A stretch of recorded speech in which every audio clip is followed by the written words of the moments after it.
اللہ اکبر وللہ الحمد۔ بسم اللہ الرحمن الرحیم۔ سورۃ قریش بھی مکی ہے اور اس میں 4 آیتیں ہیں۔ نزول میں 29 ہے اور ترتیب میں 106 ہے، کیونکہ سورۃ فیل 105 تھی۔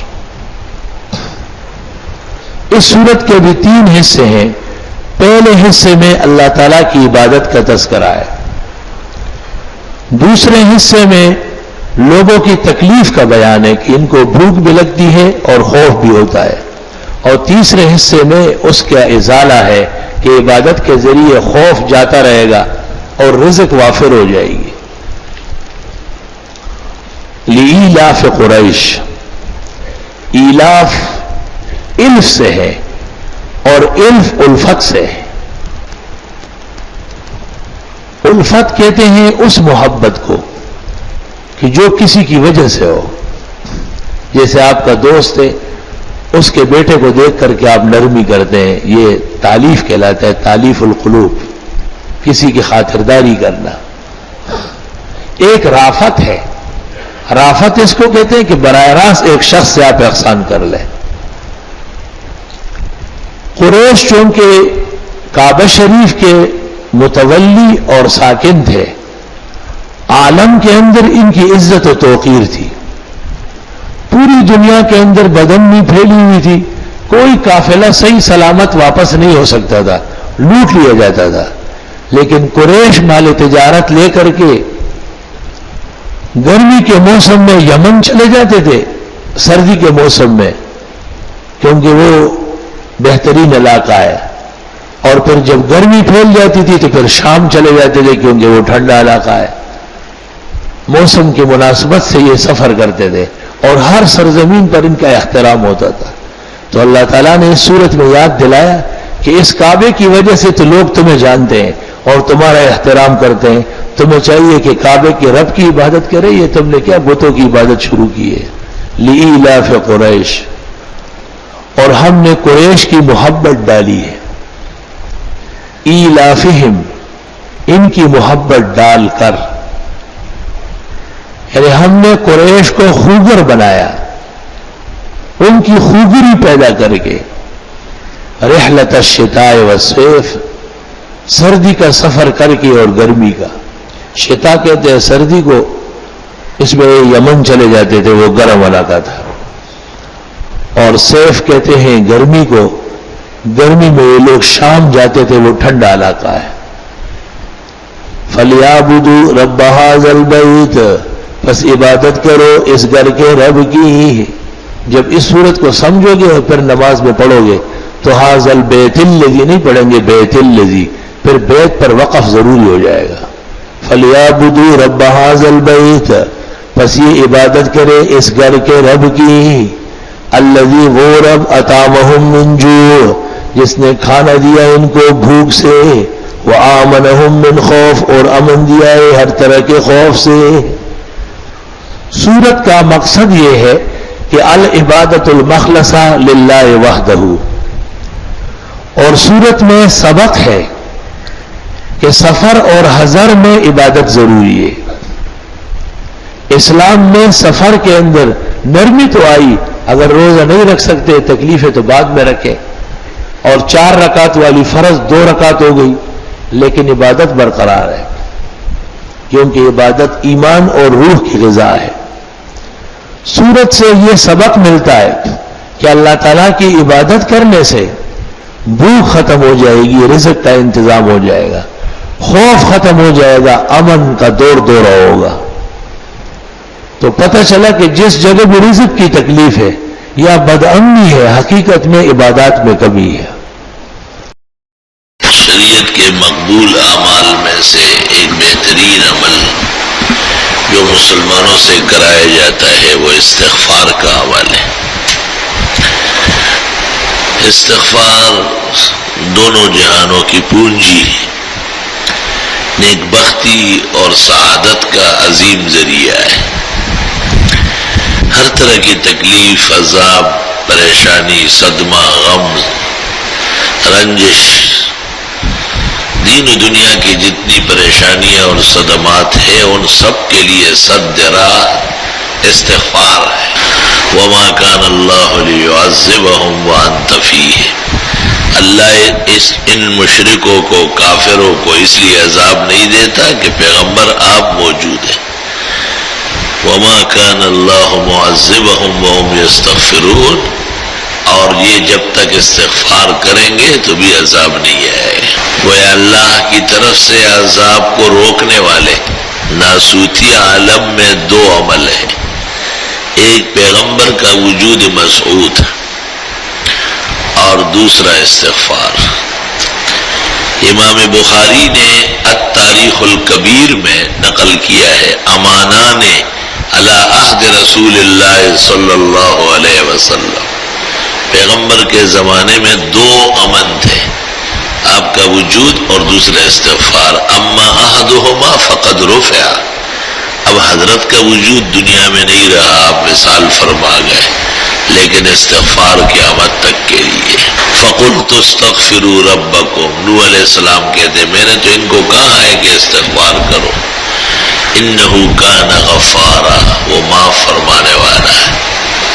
بڑی نعمتوں اور کامیابیوں کے سامنے انسانی جرائم معنی بنتے ہیں، تو فرمایا گناہ اور خطیات اور تقصیرات اور جتنے بد اعمال ہے استغفار کی وجہ سے اللہ معاف کر دے۔ یرسل السماء علیکم مدرارا، آسمان سے موسلادھار بارش برسا دے، وَيُمْدِدْكُمْ بِأَمْوَالٍ وَبَنِينَ، اور تمہاری مدد کر دے گا مال اور بیٹے دے کر۔ مال کا اور بیٹوں کا وظیفہ اللہ دے رہا ہے کہ استغفار پڑھو۔ وَيَجْعَلْ لَكُمْ جَنَّاتٍ وَيَجْعَلْ لَكُمْ أَنْهَارًا، استغفار کی برکت سے اللہ باغات دے دے گا اور طرح طرح نہریں اور چشمے تمہارے لیے جاری کر دے گا۔ سورۃ ہود میں ہے یزدکم قوۃ الی قوتکم، قوت در قوت، طاقت در طاقت، ہر طرح کی توانائی، صلاحیت، ترقیات اللہ استغفار کی وجہ سے دے دے۔ استغفار کئی ہے، استغفر اللہ الذی لا الہ الا هو الحی القیوم واتوب الیہ، استغفر اللہ ربی من کل ذنب واتوب الیہ۔ امام عبد الرحمن اوزائی ترمذی شریف میں فرماتے اتنا بھی کافی ہے، استغفر اللہ ربی استغفر اللہ ربی استغفر اللہ ربی۔ جناب نبی کریم صلی اللہ علیہ وسلم نے سنن ابی داؤد اور الجامع السنن لترمذی میں فرمایا ہے وَإِنَّهُ لَيُغَانُ عَلَىٰ قَلْبِي، میں بھی اپنے دل کی تکلیف اور پریشانی محسوس کرتا ہوں۔ وَإِنِّي لَأَسْتَغْفِرُ اللَّهَ كُلَّ يَوْمٍ 70 مرة، اور میں 70 اور ایک روایت میں 100 مرتبہ استغفار کم از کم روزانہ کرتا ہوں۔ گویا پیغمبر بھی اپنا معالجہ استشفاء بذریعہ استغفار فرماتے تھے۔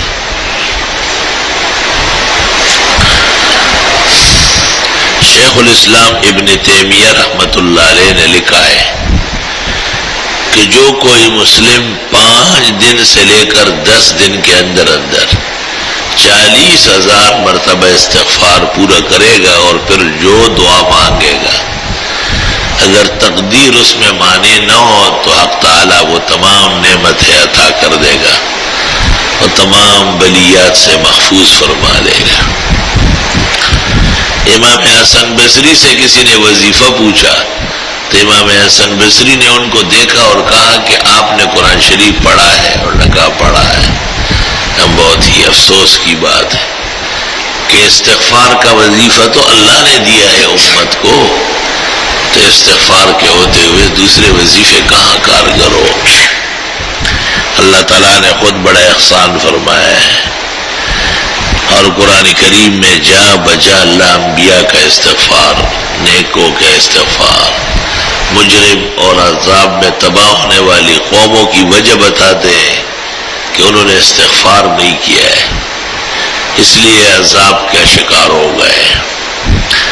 تکالیف سے، عذاب سے، پریشانیوں سے بچنے کا علاج بھی استغفار ہے۔ خوشیاں، نعمتیں، عز و شرف، دین و دنیا کی ترقی حاصل کرنے کا بہترین علاج بھی استغفار ہے۔ مولانا اشرف علی صاحب رحمۃ اللہ علیہ زاد السعید میں لکھتے ہیں کہ کسی وظیفے کو مؤثر بنانے کے دو ہی طریقے ہیں، یا استعداد بڑھا لو، اپنا ملکہ، ہیئت، اخلاص، توجہ اللہ، تر آنکھیں، سوز جگر، درد دل پیدا کرو، اور یا یہ کہ تعداد بڑھا دی جائے۔ اس لیے شیخ الاسلام ابن تیمیہ کہتے ہیں 40,000 مرتبہ پڑھو۔ میں نے کاملین سے سنا ہے کہ 500 مرتبہ یومیہ، اور بہتر یہ ہے کہ 1000 بار روز پورا کیا جائے استغفار، نمازوں سے پہلے، نمازوں کے بعد، آتے جاتے ہر وقت۔ 10 بکاری و دل بیاری، فارسیان کہتے ہیں کہ ہاتھ کام میں ہو تو دل محبوب کے پاس ہو، اللہ تعالیٰ کی طرف متوجہ ہو۔ استغفار کو بہت ذوق و شوق سے کیا کرے۔ یوسف علیہ السلام کے مجرم بھائیوں نے جب اپنے والد یعقوب علیہ السلام سے کہا کہ آپ ہمیں معاف کر دیں، تو انہوں نے کہا سوف استغفر لکم، ان قریب تمہارے لیے استغفار کروں گا۔ عبداللہ ابن مسعود کہتے ہیں اخرہ الی السحر، گویا سحری کا انتظار کر رہے تھے، گویا سب سے بہترین وقت، عمدہ گھڑی جو روزے کی برکت سے سحری کے لیے اٹھتے ہیں، ان اوقات میں بھی استغفار زبان پر جاری ہو اور اس کی استعداد و تعداد بڑھانے کی کوشش کی جائے۔ ہر قسم کی بلیات و آفات سے نجات ہوگی، تمام سرخرویاں، مرادیں، مقاصد دین و دنیا آسانی سے نصیب ہوں گے۔ بلکہ اللہ کے رسول نے اور اللہ بزرگ برتر نے کہا ہے کہ استغفار کرو، استغفار کرو، کم از کم 1200 مرتبہ روز استغفار ہونا چاہیے، کم از کم، یہ مجربات میں سے، اور زیادہ سے زیادہ 12,000 یومیہ۔ استغفر اللہ یہ بھی کافی ہے، استغفر اللہ ربی ترمذی میں اوزائی نے کہا ہے یہ بھی کافی ہے، استغفر اللہ العظیم یہ بھی کافی ہے۔ بخاری کہتے ہیں استغفر اللہ واتوب الیہ، استغفر اللہ واتوب، استغفر اللہ الذی لا الہ الا هو الحی القیوم واتوب الیہ، استغفر اللہ العظیم الذی لا الہ الا هو الحی القیوم واتوب الیہ۔ جس نے 3 دفعہ یہ پڑھا غفر له ذنوبه وان كانت كزبد البحر، سمندر کے جھاگ کے برابر گناہ معاف۔ غفر له ذنوبه وان كانت كأوراق الشجر، درختوں کے پتے کے برابر کیوں نہ۔ غفر له ذنوبه وان كانت كأيام الدنيا، دنیا کے دنوں کے برابر۔ وغفر له ذنوبه وان كانت كرمل عالج، جیسے ریت کا تودا جو شبو ڈیرے غر، ریت میں کتنے دانے ہو گئے، اتنے گناہ ہیں، لیکن استغفار آپ نے کہا استغفر اللہ العظیم الذی لا الہ الا هو الحی القیوم واتوب الیہ، استغفر اللہ العظیم الذی لا الہ الا هو الحی القیوم واتوب۔ آپ نے دنیاوی مسائل کا حل استغفار بیان کیا ہے، دنیاوی نہیں، دینی اور دنیا دونوں کے مسائل ہیں۔ سورۃ انفال میں اللہ نے فرمایا ہے کہ استغفار سے عذاب رکتا ہے۔ سورۃ ہود میں فرمایا ہے کہ طاقت تمہاری بڑھ جائے گی، استغفار کرتے رہو۔ سورہ نوح میں فرمایا انہ کان غفار، استغفار سے اللہ گناہ بخش دے گا۔ یرسل السماء علیکم مدرارا، باران رحمت موسلادھار برسے گا۔ وَيُمْدِدْكُمْ بِأَمْوَالٍ وَبَنِينَ، مدد کر دے گا تمہاری مال اور بیٹے دے گا۔ وَيَجْعَلْ لَكُمْ جَنَّاتٍ، اور تمہیں جنتیں دے دے گا۔ وَيَجْعَلْ وَيَجْعَلْ لَكُمْ أَنْهَارًا نہریں جاری کر دے گا. مَا لَكُمْ لَا تَرْجُونَ لِلَّهِ وَقَارًا تمہیں کیا ہوا ہے کہ اتنی بڑی بات کو سمجھتے نہیں. تو جی ناظرین، آپ نے یہ بیان سنا. اس طرح کے بیانات اور علماء کے بیانات کے لیے ہمارے چینل کو سبسکرائب کریں، ویڈیو کو لائک کریں اور کمنٹس میں اپنی رائے کا اظہار ضرور کریں. اگلے بیان تک ہمیں دے اجازت. اللہ حافظ.